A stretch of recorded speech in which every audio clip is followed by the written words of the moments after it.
Abazadde abamu olinda mwana kukola musango.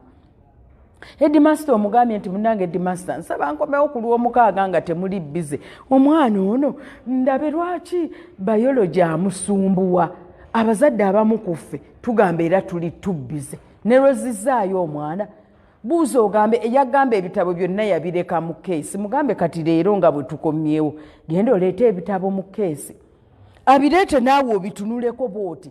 Kiyamba nnyo ekyo omwana afune essuubi nti maama ali interested, nti taata anko kojja gw'obeera naye is interested in my work, nti taata wange ayagala byensoma. Bw'alaba nga mutudde n'omusomesa mugamba naye kaakati Saara Jofule Hanifah kati eno subject lwaki agigwa ayogera nnyo mu kiraasi taba na notisi. Omwana ojja muzzaamu essuubi lwaki luli tewakoppa notisi. Kati ku luno njagala leero sigana naye njagala bwe nziramu okujja ku viddi tugenda kutuula ntunule mu buli kitabo kyonna ndabe bw'omuzadde olowooza weetaaga kumanya esesi tigwe bikkula olabe omwana awandiika bye basoma gwakubula n'osobola n'okubuuza munno wange n'omwana bya awandiika bulungi do we have notes.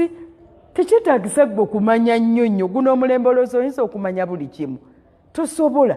Naye abazadde abamu tulaga nti abaana baffe era tuli tubbize even ne bwe tubazaayo ku ssomero. Yes, tulina emirimu gitusumbwa naye kaakati gamba nti waakiri essaawa emu omwana muzizaayo naye neetegereza kikyaliko. Omwana yagambye yunifoomu ziri ku ssomero wazitunuddeko maama, oba olugoye lwamuleseewo omwana yagezze, oba omwana essaati tekyamutuuka gundi bwagisiba amapeesa tegakyasiba, oba omwana ye ng'omuzaayo omuzadde munnange wamukebeddeko.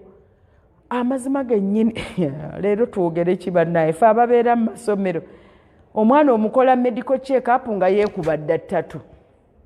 I am the drugs. Omwana twamulina mu masomero one of the schools tumukola make-up omukebera tukebera bino birala tumuba I am the drugs yeye ebiragalalagala.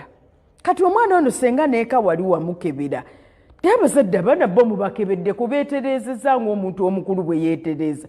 Oba olinda ajje ku ssomero batuyite medical check-up omwana wo nga kibira.